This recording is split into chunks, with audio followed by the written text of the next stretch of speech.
تکلیف تب ہوتی ہے جب آپ کو لہجوں کی سمجھ آتی ہے۔ روٹی امیر شہروں کے کتوں نے چھین لی، فاقہ غریب شہر کے بچوں میں بٹ گیا۔ چہرہ بتا رہا ہے کہ اسے مارا ہے بھوک نے، حاکم نے یہ کہا کہ کچھ کھا کے مر گیا۔ کبھی کبھی چپ رہنا شکایت کرنے سے زیادہ بہتر ہوتا ہے۔ فرصت اگر ملے تو پڑھنا مجھے ضرور، میں نایاب الجھنوں کی مکمل کتاب ہوں۔ تعلق اور رشتے فراست کے نہیں بلکہ عزت کے محتاج ہوتے ہیں۔ جتنی عزت دی جائے اتنے ہی گہرے ہوتے ہیں۔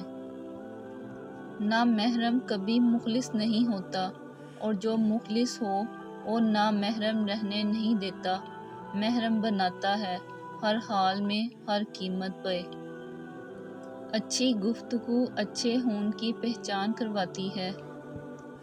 صرف روٹی کھانے سے نہیں بلکہ حق کھانے سے بھی روزہ ٹوٹ جاتا ہے۔ وقت تو وقت پر بدلتا ہے، لیکن انسان کسی بھی وقت بدل سکتا ہے۔ اکثر لوگ الفاظ اور خیالات کا زرخیز ہونے کے باوجود خاموش رہتے ہیں، کیونکہ وہ ان لوگوں سے بحث نہیں کرنا چاہتے جن سے وہ پوری شدت سے محبت کرتے ہیں۔ جب عقل پر پردہ پڑتا ہے تو سب سے برا سمجھانے والا لگتا ہے۔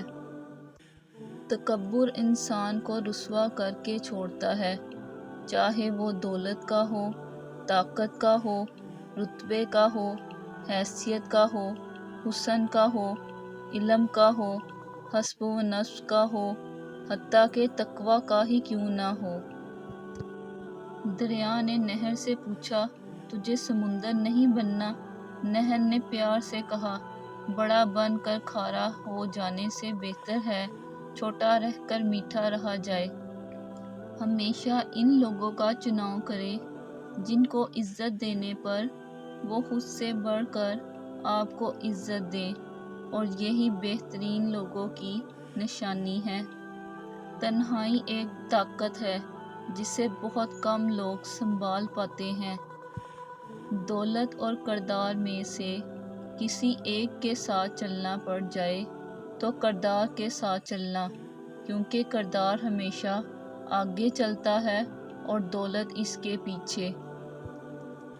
انسان مکان بدلتا ہے، رشتے بدلتا ہے، دوست بدلتا ہے، لیکن پھر بھی دکھی رہتا ہے کیونکہ وہ اپنا رویہ نہیں بدلتا۔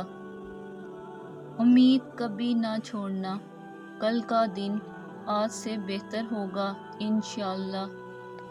عبادت کرنے والے دوسروں کو دکھ دے سکتے ہیں، لیکن اللہ سے محبت کرنے والے نہیں۔ دل کے دروازے کبھی کسی پر مکمل بند نہیں کرنے چاہیے۔ غلطیاں انسانوں سے ہی ہوتی ہیں۔ بعض لوگ واپس لوٹنا بھی چاہتے ہیں، لیکن انہیں دروازے ہی بند ملتے ہیں۔ جو انسان ہر وقت سب کی خوشی چاہتا ہے، سب کے بارے میں اچھا سوچتا ہے، سب کا خیال رکھتا ہے، وہی انسان زندگی میں ہمیشہ سب سے اکیلا رہ جاتا ہے۔